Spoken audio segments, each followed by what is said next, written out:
So today is the Kluuvi episode, which we enjoyed recording so much. It was a lot of fun. And poor Kluuvi, we didn't do Kluuvi justice.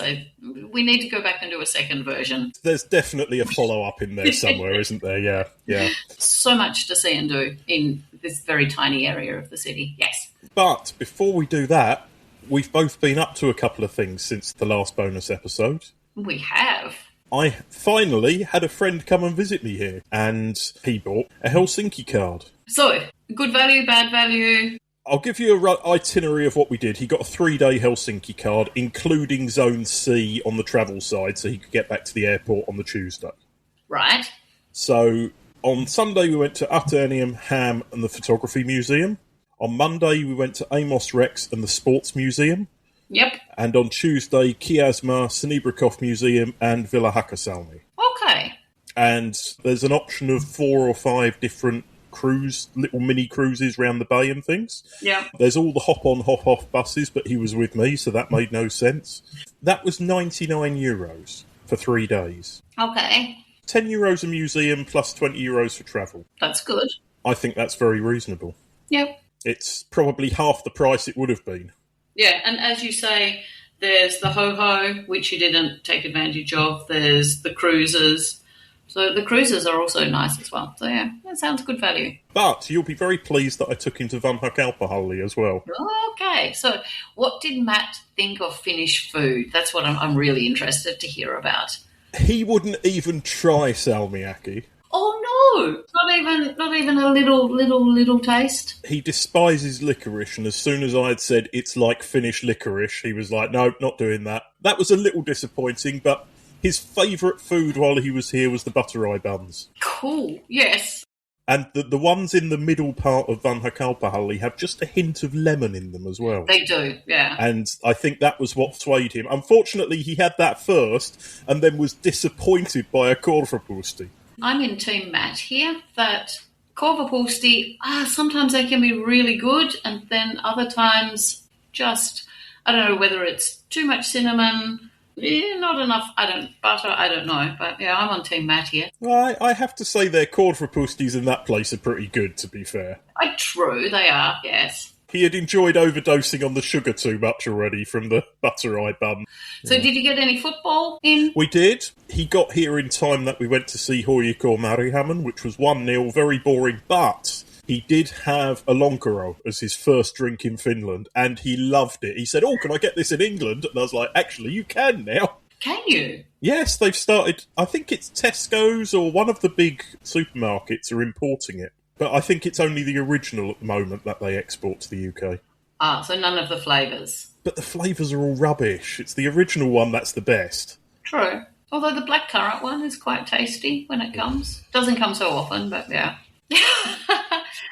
For the listeners, Dan is pulling a face that is a cross between disgust and crying. So. True. Oh, and we also went to see PK35 against another team, which is second league football here, which was much more fun because the manager was Spanish or some, Portuguese, Spanish, and very animated on the touchlines. Okay. Probably more fun than most of the game, but, it was against Klubi Nolanelia, which is Hoikko's second team, the youngsters. So, how about you? You've been off to Sweden for a Swedish graduation. Tell us what the difference is. Oh, there are so many bits that are different. The cap is different to start with. It actually has the name on the cap, and where the Finnish graduation cap has the lura, the bay leaves, the Swedish one has different coloured stones, and the different coloured stones are the different lines that you do in your class from memory. And instead of everybody being in the auditorium as the caps are being given out, families wait outside and everybody has a little sign with the name of the graduate and a picture. But the picture is usually when they're a kid or a baby, and it can be a little bit unflattering but a little bit funny at the same time. So there's this sea of like signs and people are holding the signs up, and they call it springa ut. So they just run out. So class by class they run out. So they take it in turns. And then they come and find the family, And there's this tradition of like giving them a like some sort of gift to hang around your neck. Then after that's done and photos are taken, they change into overalls, so similar to the university overalls here. And then it's penkaret, Swedish style. So in the lorries, but the Swedish lorries, oh my goodness, there's music and like some bubbly beverage flying around, it seems. So my niece was graduating. Her older sister, who graduated a few years ago, was actually one of the supervisors in the back of the truck to make sure that the kids don't get too excited and drink too much and carried away. So they were both in the same truck. The music was the whole time. I got to hear the song I Don't Care, I Love It so many times. That seemed to be the anthem of the day. Surely it should have only been ABBA and Ace of Base. Well, no lollies being thrown, and not so much the decorations of the truck weren't as topical and political as the Finnish ones are. Usually the high schools here, when they have their banquet, I mean, there's always a political statement of some kind on the trucks, but these just seem to be, yay, this is the class and, we're on our way. There was one truck that actually had a covered roof and disco lights and smoke and, because all the families are there and everyone's dressed up very nicely as well. So you've got the students, rah, rah, rah, and then the families all very nice. And, it's fun. It's different. I'm glad I've participated. The important question, did you use any of your Swedish? I did, actually. So I had to go to the vet because the dog needed a medicine before he comes back to Finland. So I spoke a little bit of Swedish there, and then it turns out that the vet actually had Finnish background, so we were chatting about that. I mean, I got to a certain point, and then it was like, oh, I've run out of words.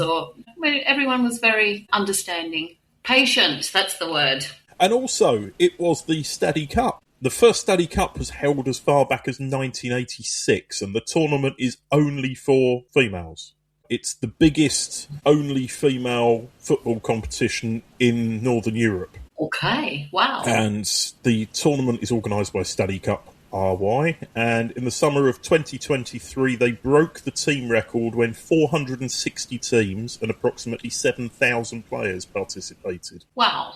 So Elsa's team got to the final, which was played yesterday. There's the hobby group, and then there's the, taking it a bit more seriously group, which is what Elsa's team were in. Right.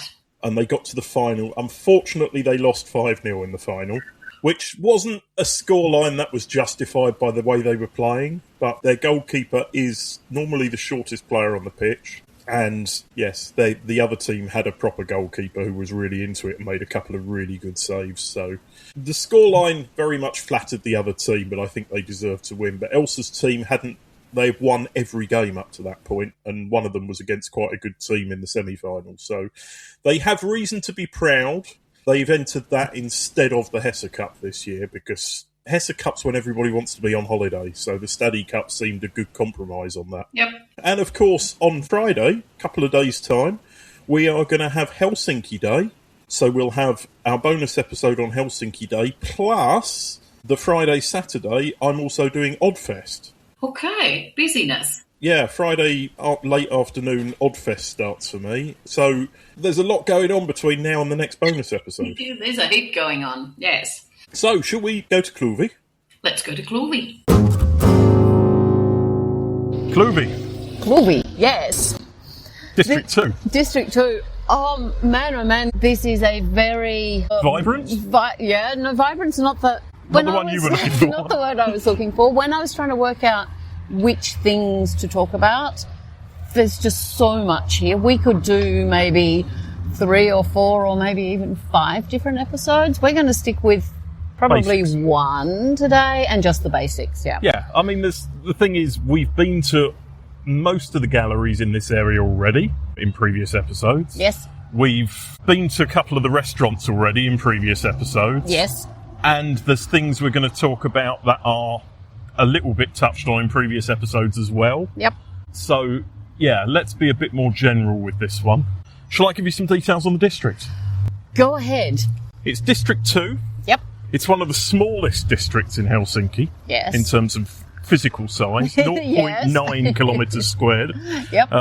Population, any ideas? Not very much. 678.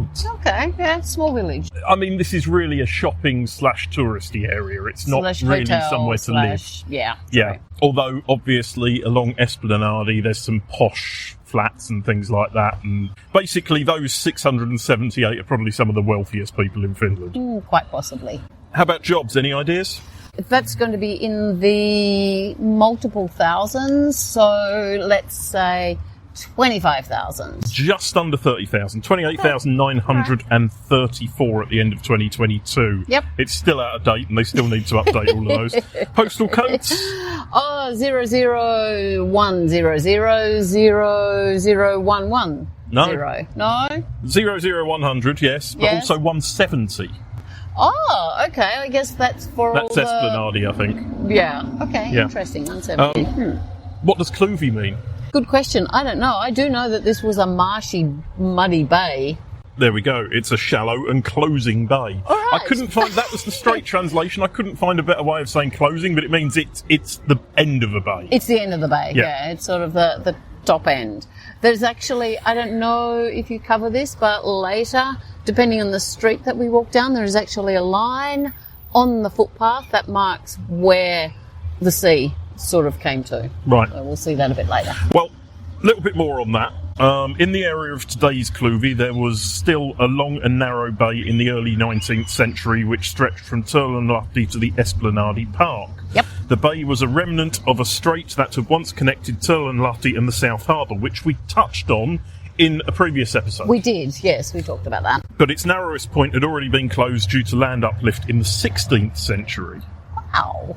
So in 1819, Emperor Alexander I ordered Steinheil and State Councillor Johan Ehrenström to name new streets planned for Helsinki, and in a way they acted as the city's first street naming committee. You touch on this in your food tour. Yes, yeah. A significant part of the west part of Kluuvi, west of the main railway station, was previously occupied by the Turla freight yard and VR warehouses. We will touch on that in a little while because that made me furious when all that stuff happened, but Yeah. we'll come back to it. Kluuvi is the most violent district in Finland in relation to population, primarily due to the fact it's got a low population and it has a large nightclub scene. It does, yes.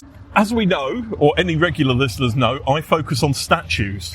And what an exciting area this is for statues. How many statues? Well, outdoors and proper on-the-ground statues, 16. But there's also multiple statues on buildings. There Yes. are also several statues inside and artworks inside that aren't just in galleries and museums. Sure, yes, yep. There's one in Musiikkitalo, for Yes, example. yes. So what we'll do today is I'll only talk about the statues we walk past. I'm not going to do them all because some of them I don't have much information on. Some of them aren't really that exciting as statues go. And this gives us material for the future. It does, yes. Although, of course, I delete my notes at the end of each episode and I have to come back and do them again. But anyway, right now we are standing at the, I was going to say backside, at the North end. at the north end, so the end with the cinema of Oodi. Would you like to know a little bit of information about Oodi? And I didn't write much because everybody knows about Oodi.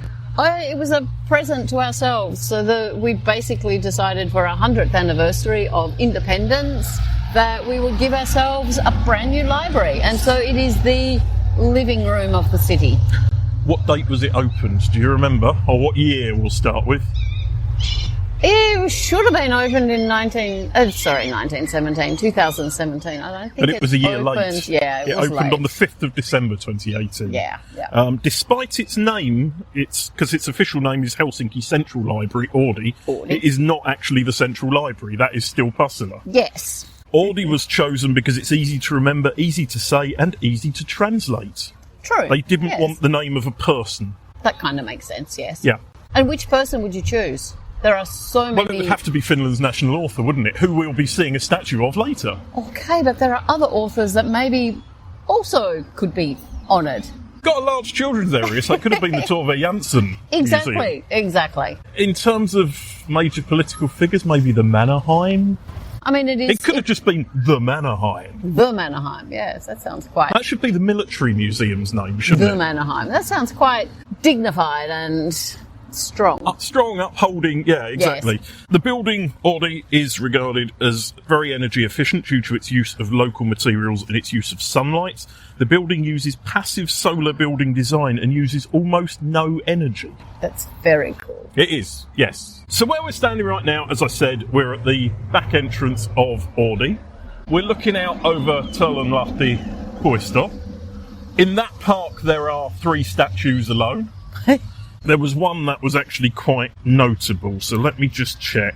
Is that the one that we can see just through the trees here? Well, this one's called Arma. This is the one that's at the start of the park if you're walking out of Helsinki. Yeah. By the bottom corner of Finlandiatalo. And it's called Arma. It is a temporary artwork by Antti Laitinen, which was installed there and unveiled on the 1st of November 2016. Okay, so it's been there almost 10 years. How long does something have to be in a place before it's no longer temporary? Forever. Forever, okay. So when are they going to move it? If it's temporary, when are they going to move it? It doesn't say anywhere. One thing to be noted is nearly all of the statues in this area are owned and maintained by Ham. Okay, yeah. But there are a few exceptions to that rule. I haven't written down which ones are and aren't because I don't think that's really that interesting. There are a couple I specifically say are not. Okay. But otherwise, it doesn't really matter that much. Actually, you can go to Ham's homepage, and they have a map of all of their. If you're interested, you can There's a lot of dots in Kluuvi. There are a lot of dots, yes. So I'll do the bits that we can see from here. We can see Musiikkitalo. Yes. I didn't write many notes on this. It's located on the site of the former VR warehouses, so let's talk about that. So when I first moved to Finland in December 2004, it was a big VR warehouse that had been turned into a live music venue. Yeah, it was quite cool. So my first experience when I lived here, I had seen a couple of gigs when I had been to visit, but first experience when I lived here was bringing in the new year 2005, watching Flaming Sideburns. Okay, cool. Which was very cool. However, then went on afterwards, and it was like, oh, right, okay. A Finnish pop, or Finnish rock, however you want to. But yeah, I love that venue, and it mysteriously burnt down because there were plans to build other things, but they couldn't get the plans through because it was a listed building. Strange how often that happens in every country in the world. Yeah. That was basically. The entire area was flattened, and Musiikkitalo was the first of these buildings to go up. Yep. It has a main hall of 1,688 seats. It also has 5 small concert halls with capacities between 140 and 300 seats. It has an auditorium, teaching facilities for the Sibelius Academy, etc., etc. And it goes deep, deep down into the ground with rehearsal rooms. Yes. We have covered it before on an episode. We went to see the organ. They had a sort of organ weekend or something, didn't they? Where you could go open house. You could check out the back of the organ and the front of the organ. And so check that out. That's in an earlier episode. That was somewhere around June last year, I think. It was a summer episode, yes. Yeah, June, July last year. But Musiikkitalo, there's plenty of information inside. There's also a very large artwork inside, but all the information's there, so I'm not going to tell you now. Okay. You'll have to go and explore for yourselves, people. Okay, and there's a really interesting, on Mannerheimintie, there's a really interesting sign outside Musiikkitalo. The bad translation. No, I don't know if it's a bad translation or not, but it actually says that you can walk through. That it's not forbidden. A lot of places hate it when you walk through. But they actually have a sign like, please come on in, walk through. So, spend some money in our cafe, keep us afloat. Yeah, something like that. So we're at the front entrance to Musiikkitalo now, which we've already talked about. With bad translation. With bad translation, yes, of course. There's a large piece of metalwork behind us. What do you know about it? Oh, I know it's the giant pike, or halki in Finnish. I did know stuff earlier, but forgotten or filed in the part of my brain that doesn't easily access stuff.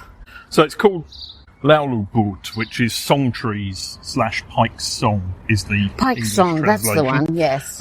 It's by Reijo Huukkanen, and it won the State Art Commission's General Art Competition in January 2010. One thing you'll find around this area is nearly every statue won a competition to be there. Okay. I think there's maybe 2 exceptions in the whole area. Ah, okay. And that's over the last 200 years almost. It's always been, we want a work of art there, let's ask a bunch of people to see what they can do. you know. So by popular demand. Pretty much, yeah. Okay. The Lauluput consists of 3 parts, the tallest of which is a 13-metre tall pike singing with its mouth open towards the sky. It is.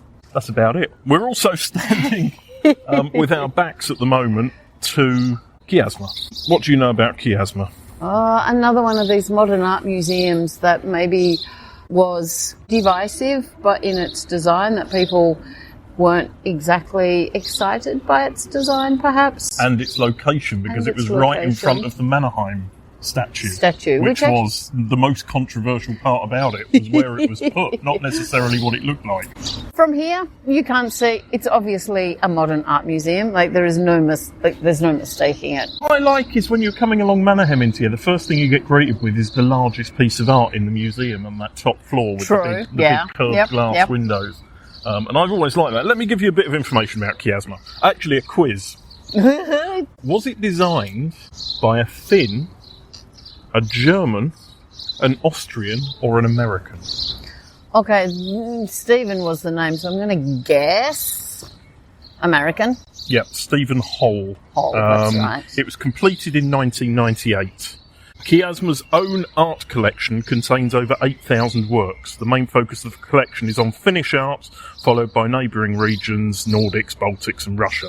Approximately 100 to 200 works of art are required annually, and donations are also received. Wow. Interesting fact, 65% of visitors here are under 35 years old. The average Kiasma visitor is 20 years younger than the average art museum visitor in Finland. Wow. That's interesting. I did think that was hence I put interesting exclamation mark in my notes. That is really interesting. Don't know if they still do it, but earlier when they had, I think it was Free Fridays. It's the first Friday of every month. First Friday of every month. Okay, still. Yeah. I came along with Alex one time, or I was meeting Alex here or something. It was so busy, and definitely I felt old. And I wasn't that old at that time. And of course, on the Mannerheim side, which I mentioned before, is the statue of Marshal Mannerheim. But it's not just called the Marshal Mannerheim statue, it is the equestrian statue of, because there are several statues of him around. True. It was made by Aimo Tukiainen and erected in 1960. The statue itself is 5.4 metres tall. During the fundraising campaign, 737,503 members of the public donated over 78 million marks towards the statue's making. Wow, okay, so... And that was in 1952, so that's a lot of money. Cool. So 1 marca was... Well, it was about 10 marks to a euro, wasn't it? No, 6 marks to a euro. Was it? Okay. Yes, yeah. The funds were significant not only for the statue, but also for purchasing the Louhisaari mansion, which is where Mannerheim was born, and that was turned into a museum as well with that money. Wow. Okay. So, a fair amount of money. Yes. And of course, it is quite a legendary statue. It's probably one of the first ones people would say if you said, name a statue in Helsinki, isn't it? Yeah, I would think so. We are standing in Kaivopiha, which is like well yard. I believe it was the site of a well back in the day. You would hope so, wouldn't you? It's actually one of how many shopping centres in the Kluuvi area? 3? 5. There's this. There's the one right next door to this. Yes. There's Camp. There's the Kluuvi shopping centre. Yes. What's the other one? Okay, so we have City Gotava, which is the oldest. That's the one next to That's the one straight through. That opened 1899. Then this one opened 1959. City Centre, which is the old Makkaratalo, the sausage house, which had the big car park on top. That opened 1967. Then we have Kluuvi, which was 89, but they had a big renovation in 2011. Yeah. And they actually had for a while like a market hall and then a alafa in the basement, but that didn't work out for them, so that's base is no longer used. And then Camp Gallery, which is the newest of the shopping centres in the city centre from 1999. But they also had a big renovation in 2019. Okay. But the city, how does it go? Actually, I didn't count the station tunnels, which is, it's not really a shopping centre. It's a group of spaces connected by tunnels. Yeah. Of which City Godiva and Kaivopiha are part of it. But lots of dining options. Kaivopiha actually has a hotel, so we'll talk about hotels a little bit later. That's upstairs from us. All of the usual usual suspects. So you've got Robert's Coffee, Fatsa Cafe, EH, that Swedish chain that I guess we can the say. The Swedish chain with the very comfortable seats. Yeah, they are comfortable, true. The coffee's crap, but the seats are great. And the buns are... And they do encourage people to sit around and work, which is kind of nice. They do, yes. Kaivopiha is also Restaurant Zeto's home... I got food poisoning in there. Oh dear, all right. So I would say Restaurant Zetor, for any tourists listening, is the worst example of basic Finnish cuisine. I've never actually eaten there. It's very basic, it's very average, and yeah, you'll get an idea what's on a Finnish menu, but none of it will taste of anything. Okay, all right. And Uni Cafe is here as well. Which is great. So... That's fantastic for students, and it's still cheap for other people. It's still cheap for other people, yes. I think it's about €6 for a lunch, or €7 for a lunch. It's not bad. Quite affordable. And if you have a student card, of course, even cheaper. Yes. We are just about to see, and we'll talk about it before we get there, the three blacksmiths. The three smiths, yes. What do you know about the three smiths? Who made it? Again, my memory is really failing me at the moment. RAM is not working. No. Felix Nuland made the statue. Right. And it's a memorial to J.W. Snellman. Okay. The three smiths have been interpreted to symbolise human labour and cooperation between people. The model for the master smith was based on Paavo Koskinen, a bricklayer. The facial features are from the poet Arvid Meuren. The smith raising the hammer is a self-portrait by the young Nuland, while the third smith was modelled on a stonecutter, Aku Nuutinen, an important assistant of Felix Nuland. Oh, right. So it's not just three people, they're actually based on people. They're real. Yes. I mean, three real people. They're three people who actually did the jobs that are on the stone. The three smiths. Yeah. Exactly. Yes. And that's probably one of the most central statues in the city, really, isn't it? It's the one you will pass the most if you're a tourist, probably. For sure. So Mannerheim and Alexander Street intersect, so yeah. Yeah. Here we are, underneath, or almost underneath, the clock. Dan, what do you know about the clock? Well, it's the stockman's clock for a start. It's not just the clock. This is when I moved to Finland and I had Finnish friends, it was the meeting place when I first moved here. Less so these days. If you're here between the hours of, I'm going to say, 8 a.m. and 8 p.m, this is a meeting point. And in fact, I just saw some meeting going on. Which is strange, because Finns don't talk to each other, so why would they bother meeting? To go and have lunch and sit and ignore each other. And sit and not talk to each other. Absolutely, yes. Stockman is one of only 2 department stores in the city centre. There used to be 3. The third one was Alexi Kolmetoista, or Alexi 13, which was situated where? That was in the Kluuvi shopping centre, or right next to it.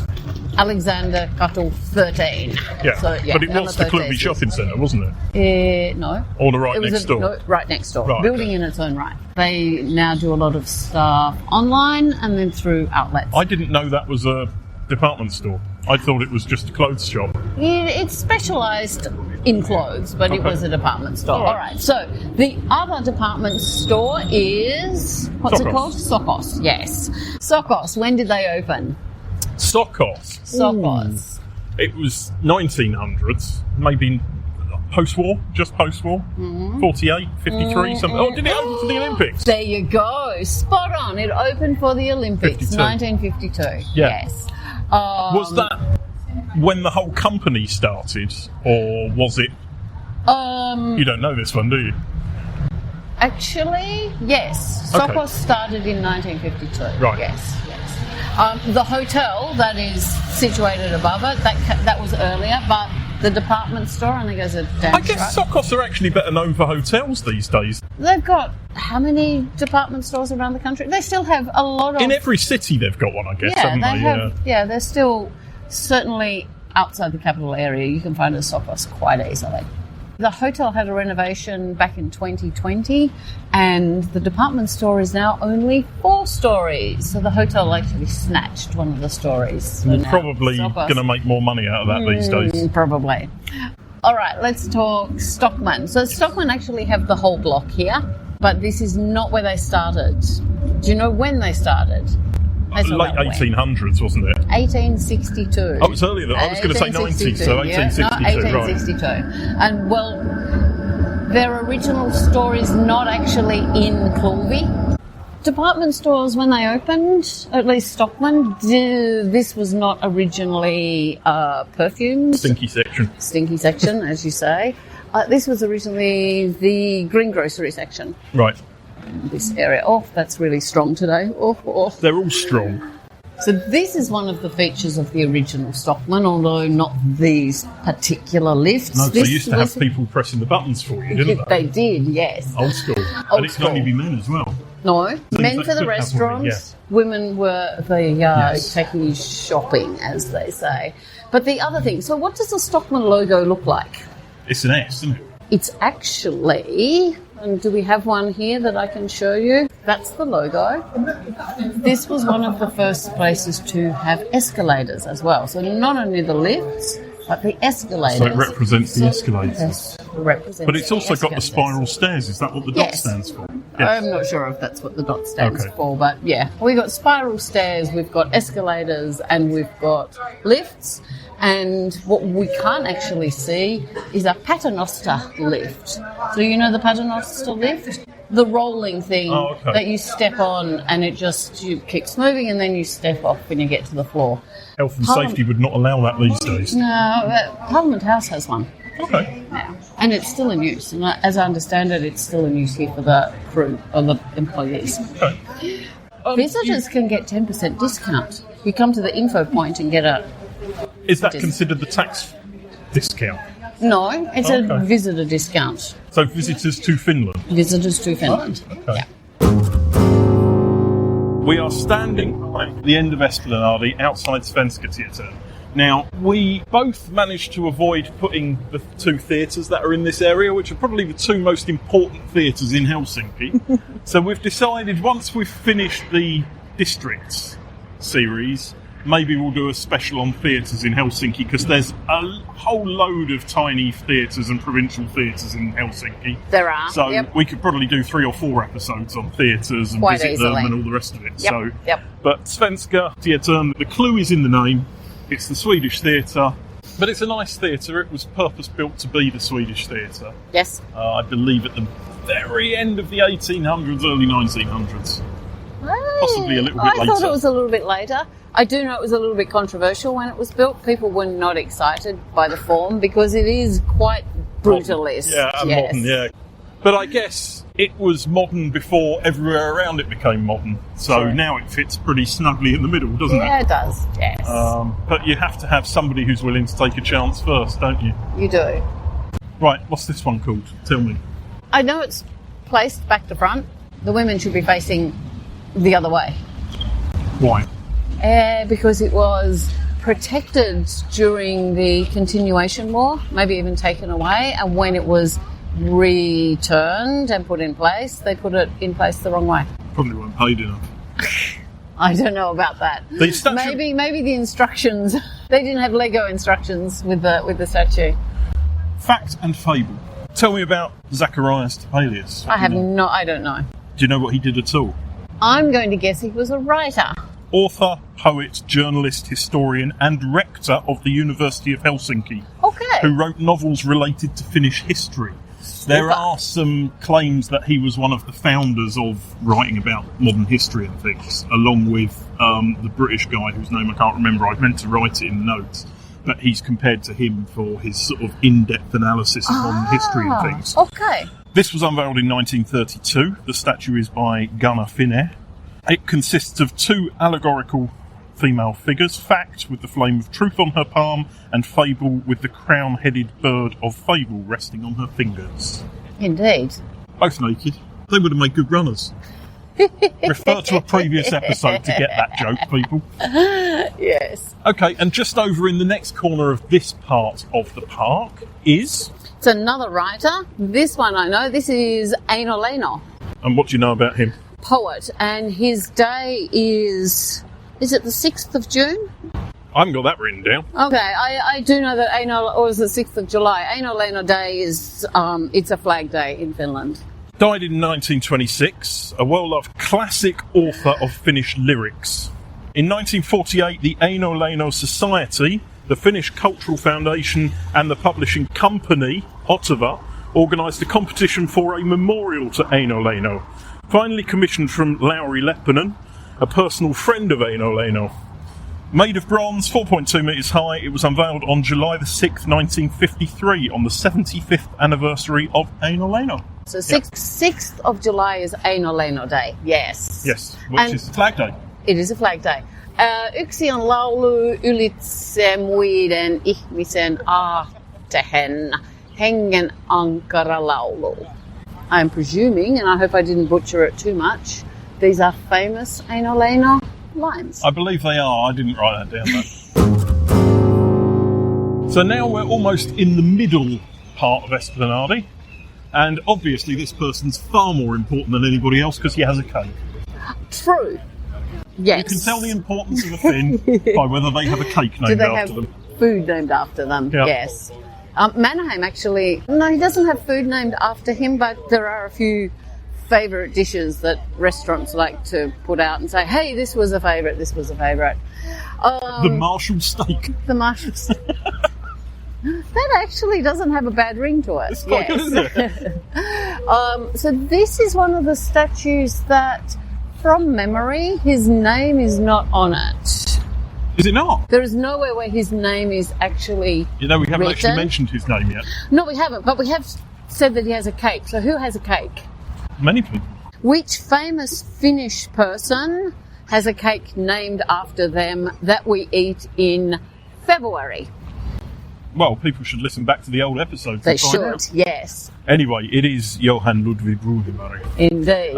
And this is the Johan Ludvig Runeberg Muistomerkki.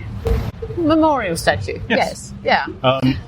Do you know anything about it? I do know that the lyrics of the national anthem in Swedish are in front. Well, he only ever wrote in Swedish. He did write in Swedish. Quite true. Although most people these days, the Finns at least, sing the Finnish version, which has been translated. He was from Porvoo. He was a minister also. He wrote a heap of poems and songs, including our national anthem.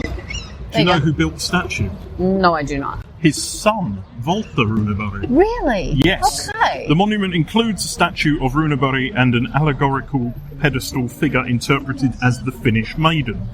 The monument was erected in 1885. A smaller copy of it without the pedestal figure was erected in the same year in Porvoo. Okay, and that's actually, it's still there. It's in there's a Runeberg Park, like quite close to the river in Porvoo, and that you can see that, see the statue. And as you said, this is the seagull statue. It is, yes. And you can, he has taken rather a battering to his face and shoulders, hasn't he? He certainly has. We were just mentioning most of the statues we've walked past this morning have healthy layering of seagull poop. Anyway, we're walking down Esplandi. The shops on either side of this road are the most expensive cafes and shops in Helsinki, because this is tourist land, isn't it? This is tourist land, but it's also like flagship stores. If you're coming to the city, you're going to walk through the park, you're going to head to Market Square, you're going to head to Market Hall. Well, of course, you would have arrived in Finland by boat, wouldn't you, back in... Well, back in the day, yes. Yeah. So this would have been your first experience of Finland if you were to come here. Yep. It makes sense that this is the place that people see first. So we're just approaching Kapeli, which is probably Finland's most famous restaurant, I would say. Probably, yeah. What do you know about Kapeli? So Esplandi Park, before it was a park, was actually the space for the paddocks where the cows were kept. Right. And apparently the milk from the cows that were grazing here was so good. It was processed by the dairy owner, and the dairy was where Kapoli restaurant is, and the name now I'm getting a bit confused or excited.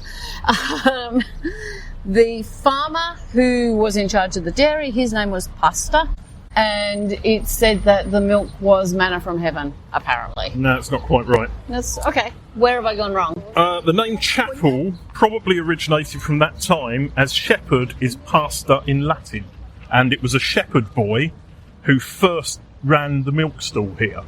Okay. So that's interesting. the more likely of the two. Any ideas when this building was first opened? This particular building? The original part. The original part. This is from, I'm going to say early 1800s, maybe... Late mid. Okay. 1867. Okay. This was opened. Yeah. Designed by architect Hampus Dahlström. The restaurant was known as a popular haunt for poets, writers and artists, especially in the late 19th and early 20th centuries. Oh, yes. Can you name any of the ones that you know that frequented this establishment? They all frequented this establishment. There's artworks in the kitchen now that I remember, because people couldn't pay their bills, so they got to pay the bill by painting for the restaurant. Okay. And the reward was actually so that they could paint but not have it used by the restaurant in any way. They painted in the kitchen, so no one could actually see it. But it was an original. I'm going to say Akseli Kalela. Gallen Kalela. We've passed one of the statues. Yeah, Runeberg. No. Einoleno, yeah. Juhani Aho. Jon Sibelius, and then the other guy from Portugal. Oscar Merikanto is the other one that's listed. Okay, all right. Maybe one of the best salmon soups in Helsinki.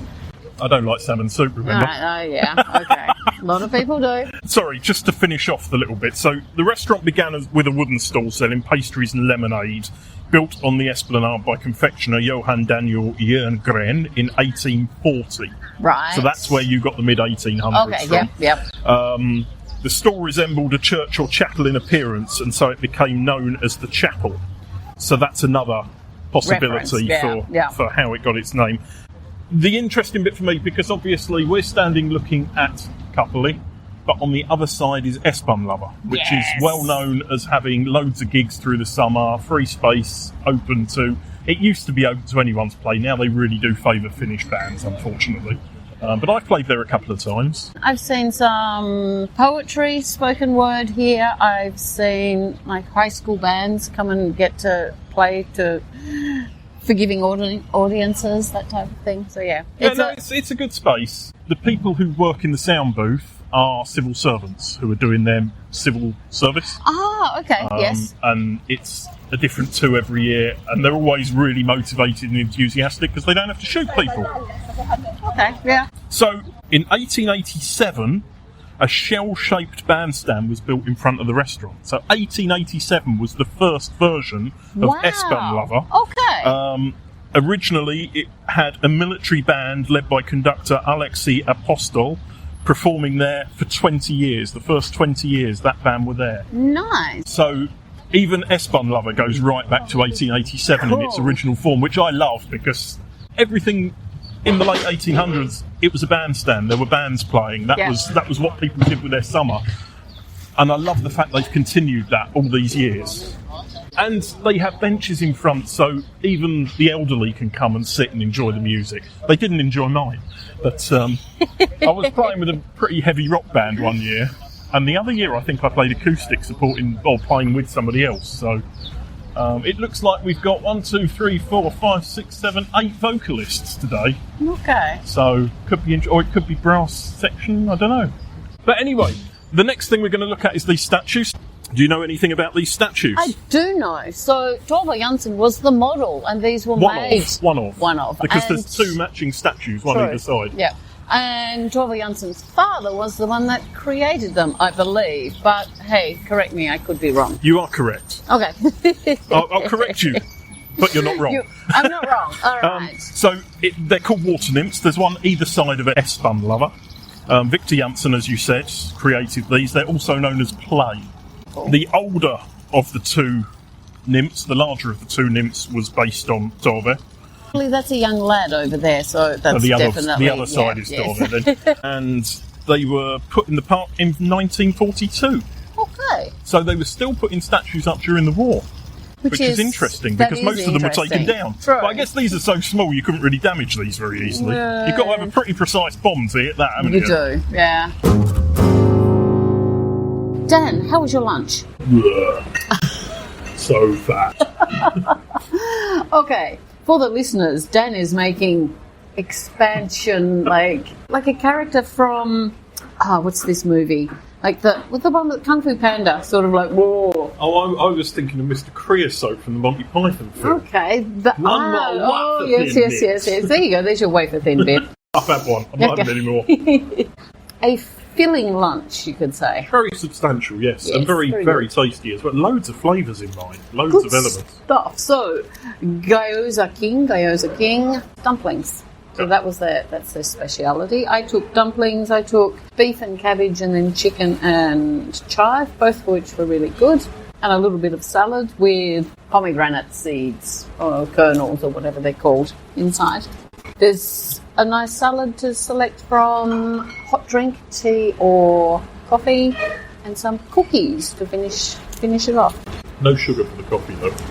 Maybe some days they have dessert, because there are bowls with spoons, I noticed, but there's no dessert today. I was going to fill one of those bowls with the cookies, but I thought that might be a bit much. Yes, I had a curry beef rice bowl. It looked really good. Not much curry flavour, but it didn't need it. There were so many flavours. It was good. Really good. And it's in the upstairs of the Kluuvi shopping centre. So do come and check it out, because it's a little bit quiet on this side. Yeah. This side. The other side is really busy. But I think these guys have not been here very long. Definitely, especially if you like your dumplings, worth it. Yes. Running across both sides of the footpath here is an extra tram line. Definitely not. What do you think it is? This is the line you were talking about where the sea used to be. This is the line where the sea used to be, yes. So the Helsinki Bay used to come here. Most of the Helsinki we're standing on now is reclaimed land. Well, yeah, to be fair, the original Helsinki church is on the border of Vantaa and Helsinki now, and that's that was quite close to the sea. Yes. When it was built. Yes. Now, there's a heap of text. Is it Latin? It is Latin. And what do you think it represents? Entomorphia intestinal. This is body parts or something, isn't it? So it's the species that have been found here. Intestinalis, maybe. Body parts. So they're the species that were here earlier and now are, if I understand correctly, extinct, no longer found. I would like to point out that we're just walking past a shop called Dandy Tailor, which I think is the best name for a clothing shop ever. It's quite clever. Clever name, yes. So we're going to come into Kluuvi. So Kluuvi actually is the name of the street. Some people say Kluuvi Katu, but I think it's just Kluuvi. Well, maybe it's Kluuvi Katu, but most people call it Kluuvi. We were talking about the naming of the streets and the blocks. This is, drumroll, Unicorn Block. Have we talked about the Unicorn Block before? I feel like only we when have. I came on your food tour. Okay, yeah. We're passing... Famous Fatsa Cafe. Famous Fatsa Cafe here on the left, the side of the original cafe. So they've always been here since... Do you remember which year? Was it 1880 something? 1891. Oh, close. Yeah, very close. Most comfortable cinema in Helsinki, Maxim. Yes. I love that one. It's a proper old cinema as well. It is a proper old cinema. And they have very nice seats where you can sit like with a little table in between and have some nice nibbles. And there's leg room. So now we're back at Esplanade. I wanted to talk about brands. I wanted to talk about hotels because there's a lot on both. So the oldest, Hotel Camp, that's the oldest. They opened in 1887 and were in operation until the late 60s. By that time, the hotel had run into disrepair, and it wasn't a very fancy hotel. I thought you were going to say disrepute. I was thinking. Okay, I don't know. Not in town at that time. So Hotel Camp reopened in 1999. 1,212 rooms. Keep going. Up or down? Up. 2,000. Keep going. Oh, Christ. Tell me. 2,561 rooms. That doesn't necessarily mean that they're single, single doubles or whatever, but okay. That's how many rooms. Here's the thing. YMCA opened 1907, but then Sokos Solo opened in 1930. But when it opened, it was maybe the most luxurious hotel in Helsinki. I do want to talk about brands. Right. Esplandi here. The brands that we have along here, we've got Itala, Arabia, we have Moomin in two places. Moomin Itala though, isn't it? Well, actually, we've got Moomin in Itala, and then we've got Moomin in its own right at the other end of the street. Marimekko, Arika, they're the main Finnish brands that are on this street. I'm going to concentrate on two. One is maybe better known than the other. Let's start with Arika. Do you know the story behind Arika? It's wooden jewellery, wooden things. All right. So, Arika was founded in 1954 by... They missed the Olympics. By... Now, what was her name? Was it Armi, was it Kaya, or was it Maria? Armi.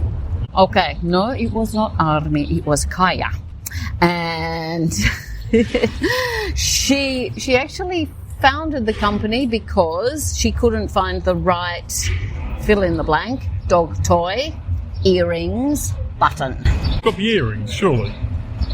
Wrong if it's again. Wooden jewelry, if it's wooden jewelry, it can't be the others. Okay, so dog toy, no.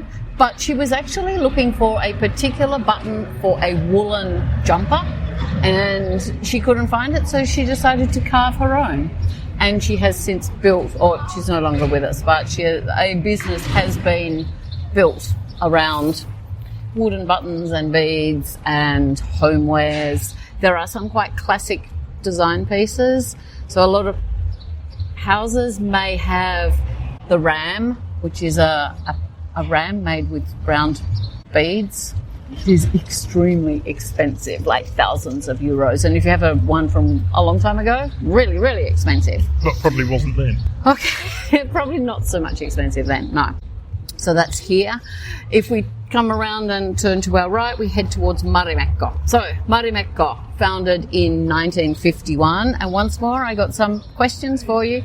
So, was it Arya Maria, Armi Maria, or Anya Maria Rattia? That must be Armi then. It is Armi, yes. But she couldn't name the company Armi because someone had already a company. So her middle name is Maria, and they shortened it to Mari. Yep.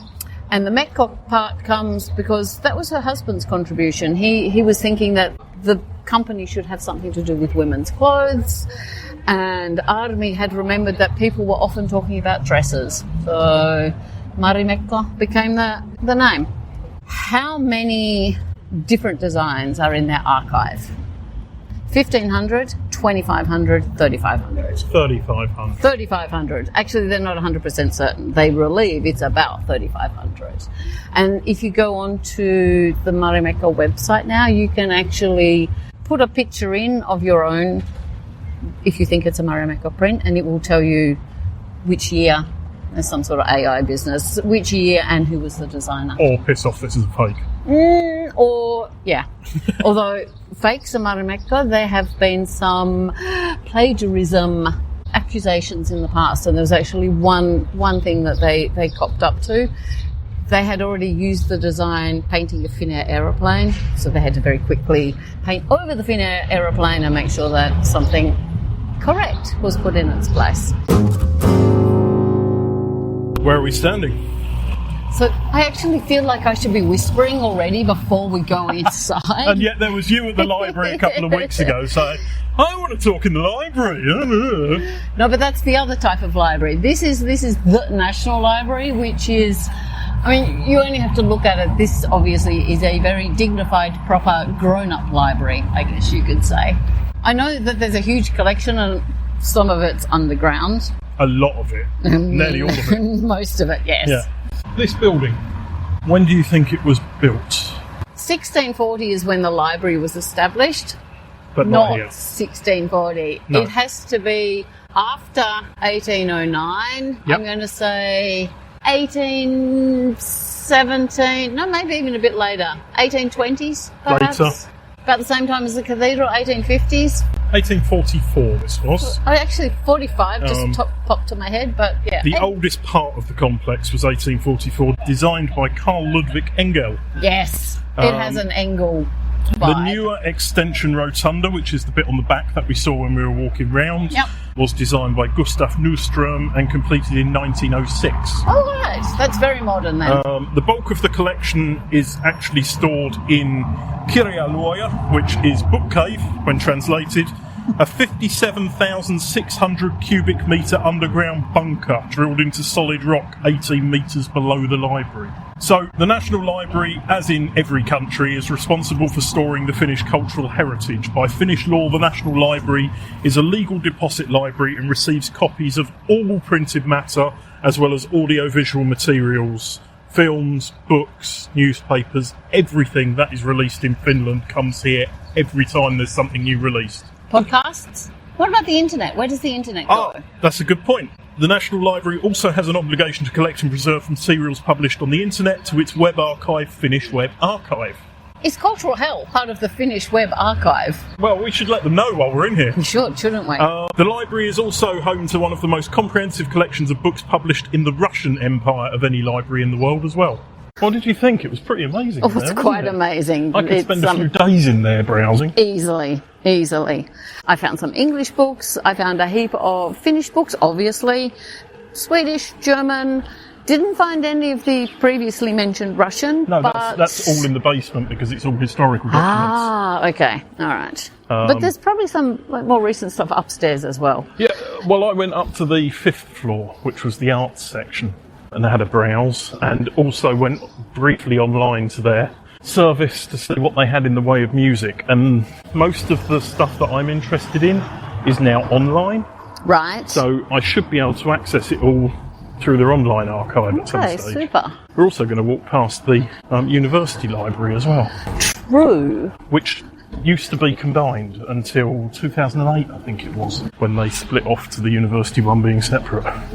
Which is a very beautiful building in its own right. Bit modern though, isn't it? When you're inside and you look up, it's quite lovely. Oh yeah. Okay. The actual building itself is a little bit controversial right now because Rosebud Bookshop, the rental agreement ran out, and so they didn't, not quite sure which explanation we should use there. Rusta, one of these like hardware, houseware shops has moved in, which upset a lot of people because this bookshop was a really good bookshop. Right. Oh, right, okay, so we're in the building that used to have Umptila in it, are we? Right. And so No, Umptila was next block along, wasn't it? No, Umptila is underneath. Was it? Yes. Right. Okay. Yeah. Anything you want to say about the library? It's quite stunning space. It's very large, isn't it? It's very large.